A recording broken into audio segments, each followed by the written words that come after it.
Jesus' ministry, there was a group of people called the Pharisees. Now, the Pharisees were the religious teachers of the day, and so they were pretty jealous of Jesus, who was walking around getting big crowds and talking to them. And so they decided to approach him and try to trap him in a question. And the question was, what is the greatest commandment? Well, this was pretty easy for Jesus. He says, to love the Lord your God with all your heart, all your soul, and all your mind. And I think the Pharisees probably anticipated that, but they didn't anticipate what came next. Then Jesus said, and the second is much like it, to love your neighbor as yourself.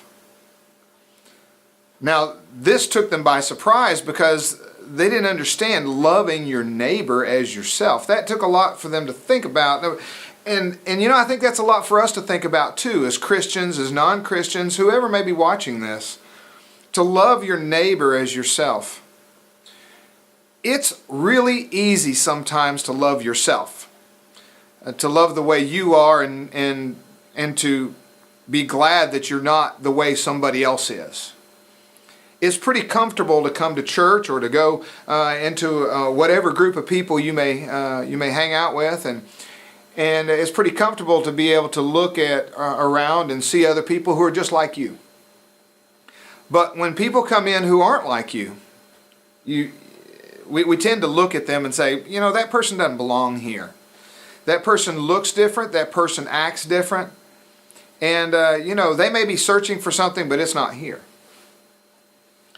I remember a long time ago when I was in a very desperate situation in my life, to where I had just gotten into college and I was really struggling with what to do with my life. And it was then that Christ put somebody in my path.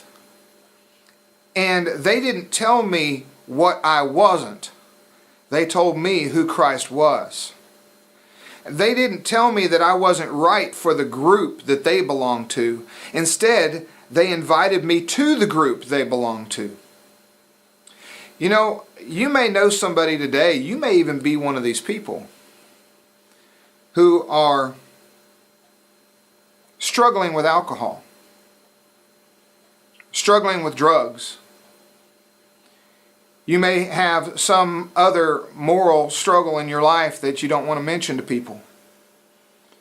You may just be running after the wrong things in life. You may just be trying to find your way and don't know your purpose. But there's one thing I do know, is that when people are searching, they run toward the open arms. And if Christians' arms are closed, then they're not going to run this direction.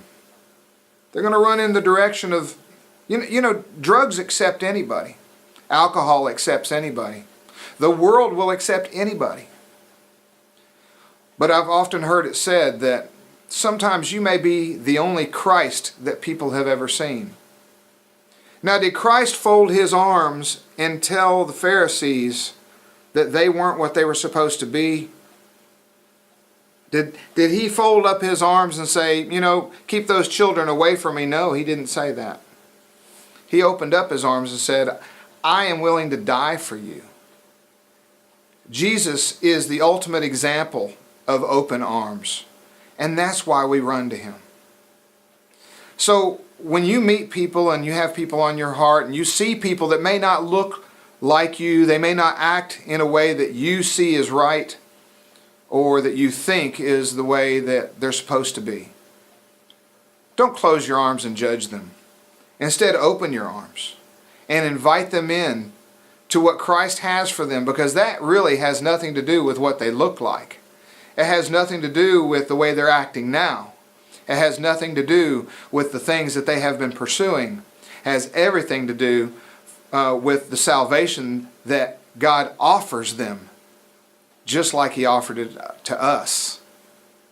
So don't put anybody down just because they haven't accepted what you have already accepted, and instead embrace them and offer that to them.